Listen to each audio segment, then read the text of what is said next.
justice is permanent injustice. On their side, the status quo does not change from a world where financial minorities are forever ignored. At least on our side, politicians and citizens in general care. Firstly, onto characterization and our policy, and secondly, onto first the substances of this debate.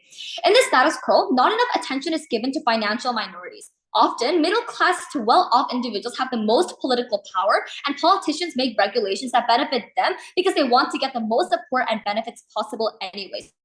As a result, the opinions and pleas of poor individuals often fall on deaf ears, and very few politicians give enough attention or consideration to them. Now, our policy is very straightforward. Your economic disadvantage will be proportionate to how many votes you get. So if your financial status is at average wealth, then you would have typically one vote per person. And as your wealth decreases, your vote increases. This does not mean you'll get thousands of more votes, and the limit would be at 3 to 4 votes, or even like reasonable amounts as such. Now, that being clearly clarified, moving on to our first constructive about justified representation of economic minorities. Economic minorities often face significant barriers to having their voices heard due to their financial circumstances. By providing them with additional votes, we can ensure that their perspective and concerns are taken into account in decision-making processes. This would lead to a more inclusive and representative democracy where everyone's voice, regardless of economic status, carries equal weight. Individuals with greater economic disadvantages often face systematic barriers that affect their access to resources and opportunities, which is why we're doing this. Compared to richer and more affluent families, those who are economically disadvantaged may have different priorities or needs, such as access to better quality resources, additional funding, or other similar opportunities. This acknowledgement is essential when designing policies or programs to address the needs of economically disadvantaged individuals and families on our side. Understanding and considering their specific priorities can help ensure that resources and support are allocated to meet their needs at the end of the day, since these people are minorities and vulnerable on our side of the house. This can include access to better quality education or financial assistance or whatnot. Judge, note that by recognizing these differences in priorities and needs, we can work towards creating a more equitable and inclusive society that they probably don't have on side opposition. And this actively widens the range of political landscape because more of these voices are encountered rather than only politicians or political systems listening to the wealthier and the richer. This is why we benefit the minorities at the end of the day. Now, that being clarified, we want to our second constructive about empowerment of individuals.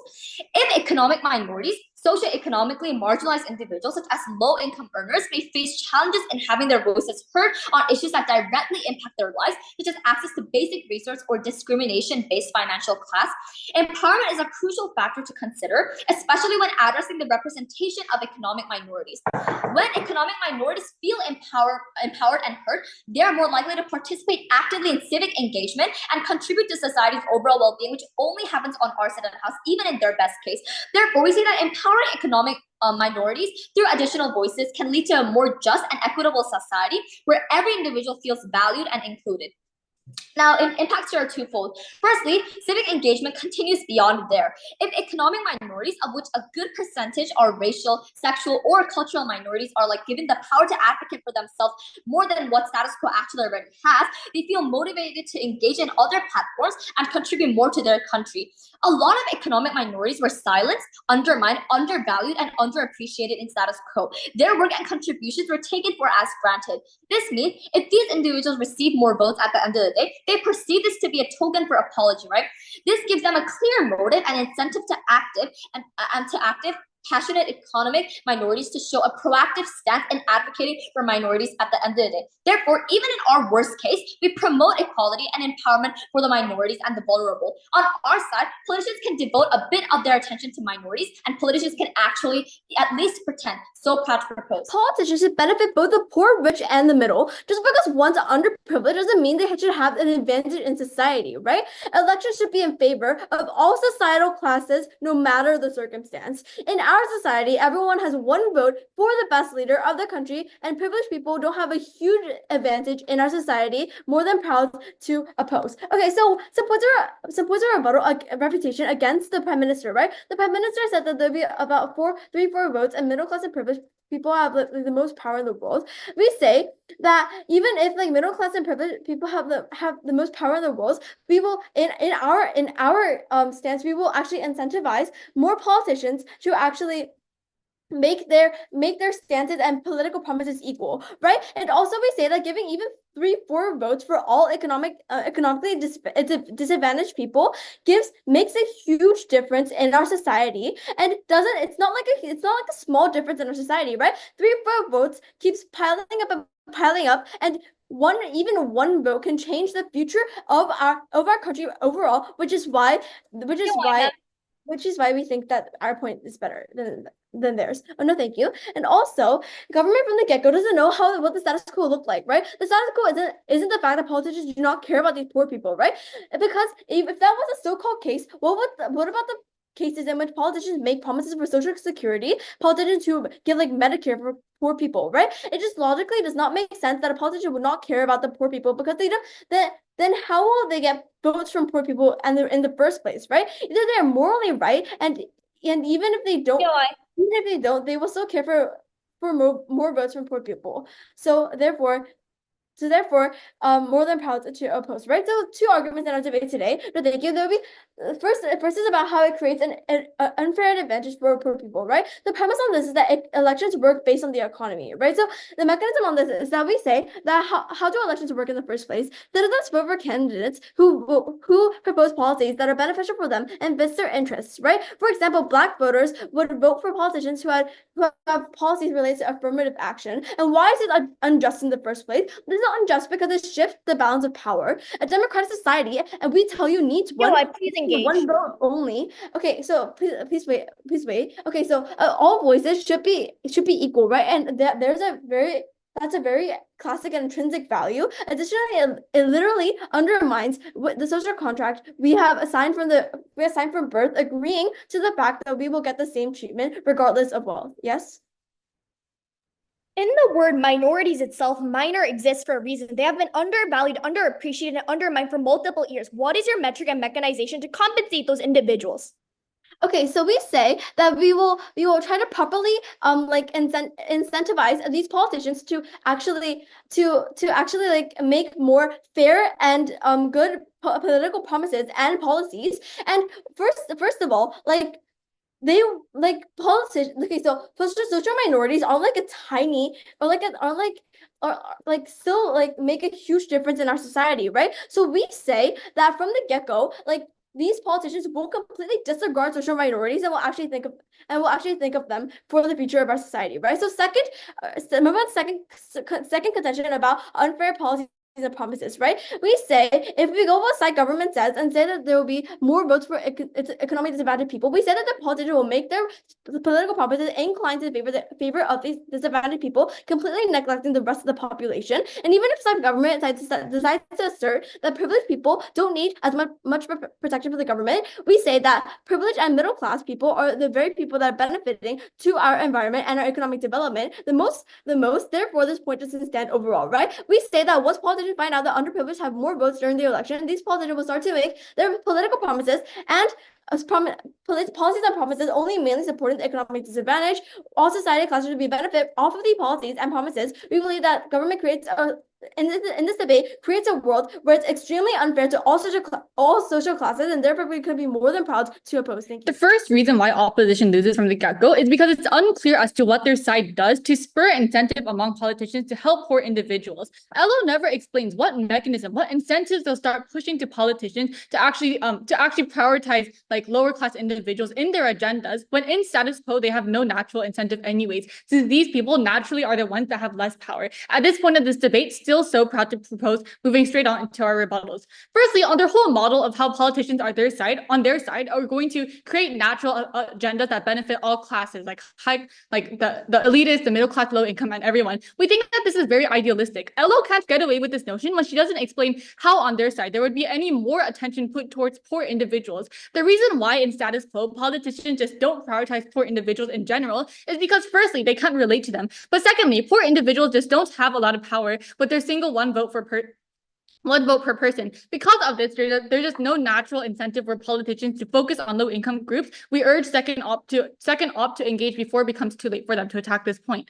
But secondly, they talk about democracy. Everyone should be treated equally, and that's why we have this policy of one vote per person. We think firstly, typically this would be true, but as we see, when history continues to repeat itself, and when we have this policy for extended periods of time, this policy just isn't working, since only some groups have more power than others, despite having one group each. It's just like a natural external factor that exists. Therefore, it's justified for governments to intervene and make sure that also poor people, even though they're disadvantaged from the beginning, at least they have some upper hand to some extent, give them the voice that they actually deserve and give them the respect that they deserve. Before moving on to our extension, I want to point out that there's no response to our second argument about empowerment, right? You ultimately make poor people feel like, or like lower class and middle class individuals feel like they're listened to, that they actually have a voice in politics, that people listen to them, that people care about them. We think that this is especially important because without that, that leads to things like political apathy. Therefore, that brings me smoothly to my extension or third argument about how we resolve political apathy and create more attention and more care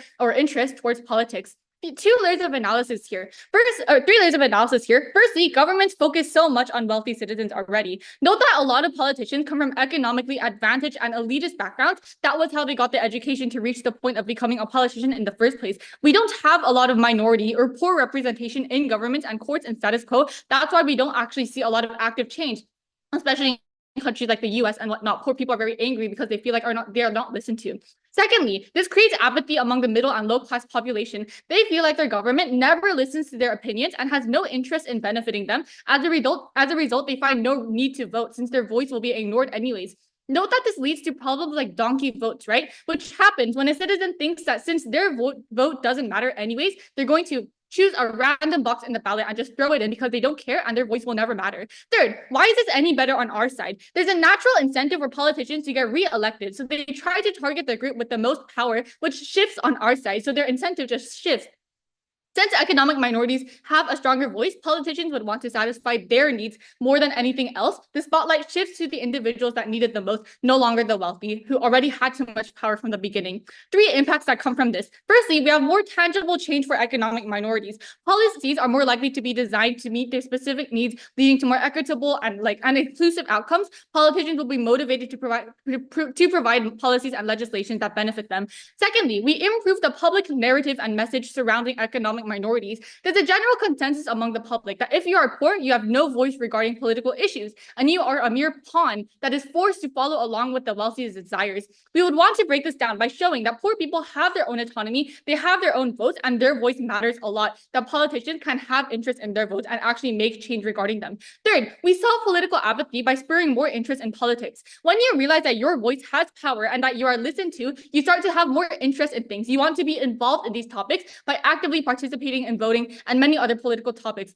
Imprecise justice is permanent injustice. Again, so proud to Teen government side makes an extremely biased society when it comes to failing to provide benefits for all the rich, middle, and lower classes. I would like to clarify some things here. So first, side government misunderstands the status quo. Politicians who are elected usually propose policies that benefit both the rich and the poor and the middle class. Because these poor people have a big proportion in society and they take more than half of the population.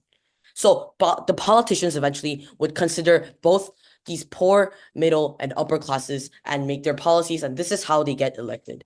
So the government has stated, I would like to engage in the second argument of the government. The government has talked about empowerment. However, I would like to clarify again that or more than the half of the population is poor. So when having 3 to 4 more votes, then it will make a terrible society, because these policies will only empower these poor people and just neglect the rich and the middle classes. And so eventually, unlike our side, which it promotes both votes for the rich and the poor, and the rich, poor, and the middle classes, the government only promotes a world where there are only votes from the poor.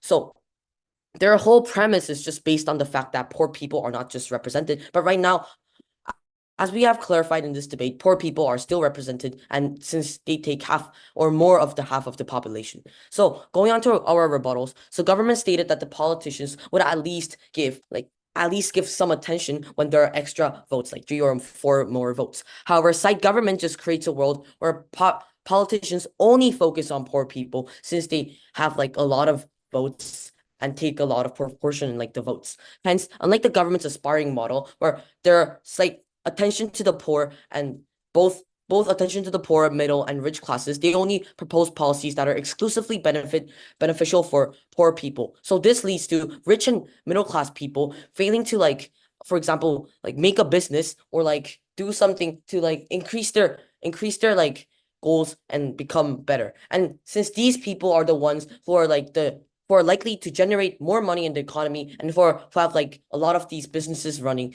if they fail and become neglected, then the society's economy won't work a lot. So going on to our last argument for the opposition, where I will explicitly explain about how it neglects rich and middle classes. So it neglects rich and middle classes because votes are if in the government's model, votes are overpowered by politicians who make unfair policies for rich and the middle class. So at the end of the debate, politicians would only consider underprivileged backgrounds, right? So for example, politicians who are elected might like have policies where it provides tax breaks for poor people while it doesn't provide like anything for rich people. So this eventually leads to a non-inclusive society where only the poor get benefits and the rich and middle classes are neglected. And what did these rich and middle classes do? And they did nothing. They were just innocent. And the rich and middle classes people would eventually, this creates like division because the rich and middle classes would eventually hate the poor people and their whole society. And since they do not like their politicians, so they would, like, for example, stop their businesses or like move to another country. And this creates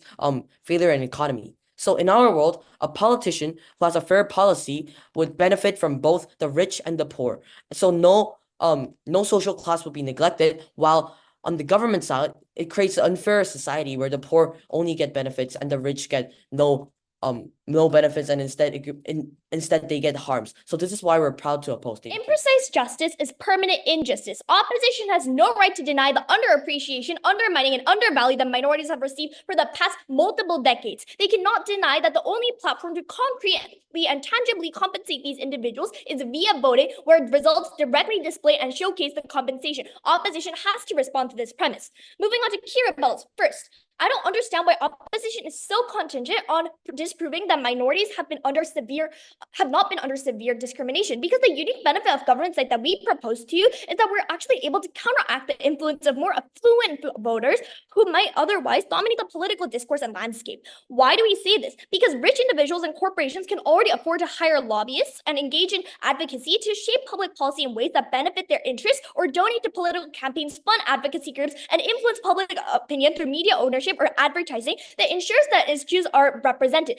This means that rich people who already have access to high quality resources have the basic foundational pillars in order to be able to counteract this benefit. We urge opposition third speaker to respond, because it's a true fact that rich people already have the resources and capacity to be able to ensure that their votes and their feelings and their stance gets correctly represented within today's political landscape. They also talk about how policies that politicians will bring to the table usually benefit all classes. This is inherently untrue. Why is the rich and poor gap so large in even most developed countries like South Korea? Why is the problem of a huge difference in education between rich kids and poor kids so prevalent? It's because opposition's perception of the status quo is a mischaracterization and a distorted one. They also talk about how rich people will get neglected. But like I said, they already have the capacity and the power and the authority to do whatever they want, whether it's hire lobbyists or do other things. This means that we'd much rather reduce that impact by giving more power to these poor, lower socioeconomic class individuals. We expect response from opposition on this. Moving on to your team's first question on which team better assists minorities. What does government side bring to you? First, we give you substantive material in our first, second, and third. On better representation, it's very clear that the premise the opposition has to engage with is that minorities are called minorities because they are minor and they have been undermined, undervalued for the past few decades. The reason why such issues between rich and or rich and poor, I'll take that later, rich poor education gap, that the reason why these issues are so prevalent is because the policies and the politicians and status quo fail to interact with them. Yes, what's your POI? Your whole case is about minorities, but are we talking about poor people, and the poor people take like 50% of like the economy, or like We're talking about economically financially disadvantaged financial minorities, meaning when we refer to minorities, we're talking about the people usually who have financially less resources and capacity to be able to influence votes. When rich people, like I said, they have access to higher quality services such as lobbying, they have the capacity to be able to influence the political landscape to such extent where it's better on their comparative, and that's why we believe the opposition fails. But resuming on this, we tell you how on our second argument on empowering individuals is essential because individuals whose voices have been undermined for decades, we tell you it's not weird or breaking core principles of democracy when these individuals were once hidden for centuries, and we tell you how this creates civic engagement and a clear motive to contribute even more to society, but DLO does not engage with the civilian motivation. Now, finally, on political apathy and tokenistic policies, note how policies that I'll talk about later, like ones opposition argue for, are extremely tokenistic and incentivized, which was their response to my POI, is really big because how will they incentivize politicians in order to be able to care for the minorities? Money, politicians can easily get that from affluent families, meaning that their whole model on how politicians on their side are going to create agendas that benefit all classes. We again disprove this because LO cannot nuance this by saying that all classes have to be respected because democratic principles are important. Moving on to our team's second clash on which side better promotes a better political sphere in terms of democracy. The response here is simple. Only poor people are cared about is untrue, and we believe that that's where democracy is respected because we don't think politicians have an incentive to do this when rich people are still the people with more power after poor people only after the vote through money, assets, and whatnot. So rich people and middle class people already take up a bigger amount than lower socioeconomic classes, meaning that we already think that the benefits and capacity is bigger on their side. For these reasons, so proud of propose. In the get-go of this debate, side government misunderstands the motion in the first place, right? Side government fails to realize that economically disadvantaged people are not minorities. They take up the majority of people, meaning that privileged middle-class people are the true minorities that they want to talk about, right? How is financially disadvantaged in any relevance to the power of vote? The whip tries to engage with this point that whip tries to engage to the point how they are not minorities by saying that financially minor people, that means they influence votes because they are minorities somehow, right? But this is totally nonsense coming from the wit speaker, right? Because voting is anonymous. Politicians do not know who voted for them. How the heck is this a problem-solution match? Just a total problem-solution mismatch coming from side government here. In the end, government has to lose the debate because from the get-go doesn't know what kind of people politicians are, right? Their whole premise is based on the fact that, oh, these politicians, they don't give a crap about these poor people, right? All their arguments are solely based on the fact that poor people don't get the representation in the status quo, right? But government never responds to our response that politicians aren't stupid, no-brain cell people, right? Firstly, if politicians are moral and ethical people, they would actually care about people. So happy that's the case, right? But secondly, since society doesn't always end up happily, let's say politicians can't really connect with these poor people, right? But we tell you from this first speaker and the second speaker, and especially a DPM, specifically emphasizes on the point how poor people take up more than half the population, right? They have to care whether they want or not. Government must have watched a lot of movies where poor people are just nobodies, right?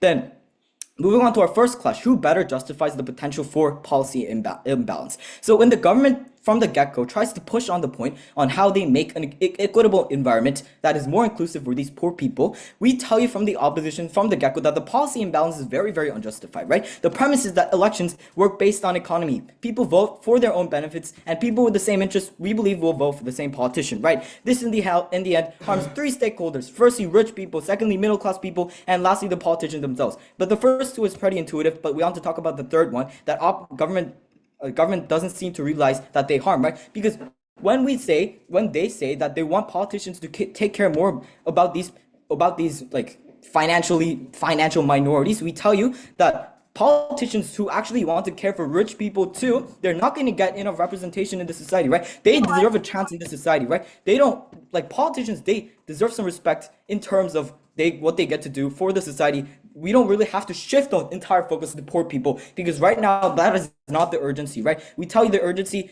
isn't about poor people getting more representation. We think representation is already enough in the society. Their only benefit that we prove wrong is that there's this happy, inclusive society with representation, right? We already proved this wrong from our second speaker, but let's generally bite the bullet from foresight government, right? Let's say somehow they get the happy life for poor people. But what about the rich people? What about the middle class people? What about the politicians who weren't elected because of this unfairness? They're just going to give like 4 or 5 votes to these like poor people, and how is that fair? That's like 5 times like rich people's votes, right? While they benefit only one staker, they throw away the rest, right? We don't think this is really justified for them to just emphasize the urgency and vulnerability while they just forget about all the other people. But how is this not the case on our side? We tell you from our DPM that politicians, they compete with each other, with other politicians, and in the end, they even if they don't want to, they have to make policies that benefit everybody in the society. That is why we have to sustain these politicians where it's fair for everybody, because in the end we are trying to make a long-term benefit right now in the status quo. We are trying to solve the problem. There is no urgency, right? We still are trying to make an effort. We don't really need to focus on this.